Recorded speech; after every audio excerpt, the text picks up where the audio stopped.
আসসালামু আলাইকুম। আবারও হাজির হলাম নতুন একটা ভিডিও নিয়ে। প্লিজ আমার ভিডিওটি যদি ভালো লাগে তাহলে প্লিজ স্কিপ করে দেখবেন না। দয়া করে লাইক, কমেন্ট এবং শেয়ার করে পাশে থাকবেন এবং সাবস্ক্রাইব করবেন।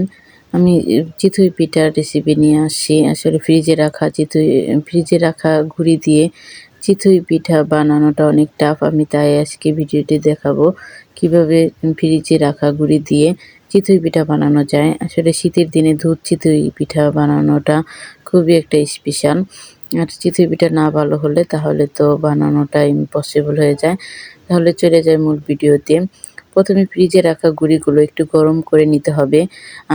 আমি একটু গরম করে নিয়েছি এবং সেই গুঁড়িতে পরিমাণ মতো লবণ দিয়ে নিলাম এবং কুসুম কুসুম গরম পানি দিয়ে আমি সেই গোলাটা গুলিয়ে নিচ্ছি চিতই পিঠার।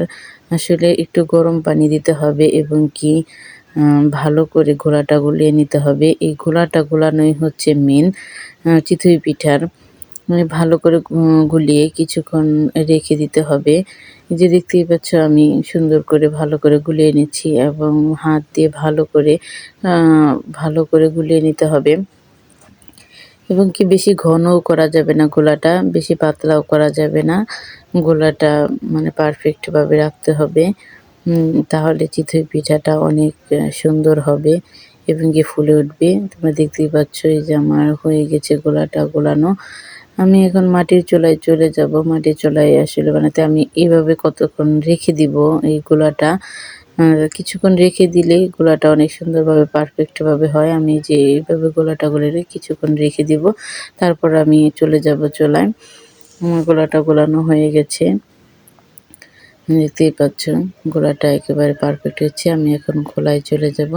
এখন এই যে আমি জালটা জ্বালিয়ে দিয়েছি এবং কি খোলাটা বসিয়ে দিয়েছি গরম হওয়ার জন্য এবং কি ভালো করে উঠানোর জন্য, যাতে পিঠাটা ভালো করে উঠে তার জন্য একটু লবণ ভেজে নিতে হবে খোলার ভিতরে, তাহলে পিঠাটা সুন্দরভাবে উঠে আসে। আসলে আমার পিঠা বানানো আমার নানু আসলে সাহায্য করতেছে, সে মুরব্বি মানুষ। এই যে দেখতেই পাচ্ছে গোলাটা আমি আর একটু ভালো করে গলিয়ে নিচ্ছি, কারণ নিচে অনেক তলা জমে যায় এবং কি এভাবে দিতে হবে। মুরব্বি মানুষ তো প্রথমে দিতে গিয়ে একটু হয়ে গেছে, যেহেতু অনেক একটু বয়স্ক। আর আমার নানু আর একটা কথা বলেছে যে এই চিতই পিঠা একটু ফুটে উঠলে তারপর ঢেকে দিতে হবে, তাহলে চিতই পিঠাটা অনেক সিদ্ধ হয় এবং কি দুধে ভিজালে সবচেয়ে পারফেক্ট হয় এবং কি এইভাবে এমনি খেতেও অনেক ভালো হবে।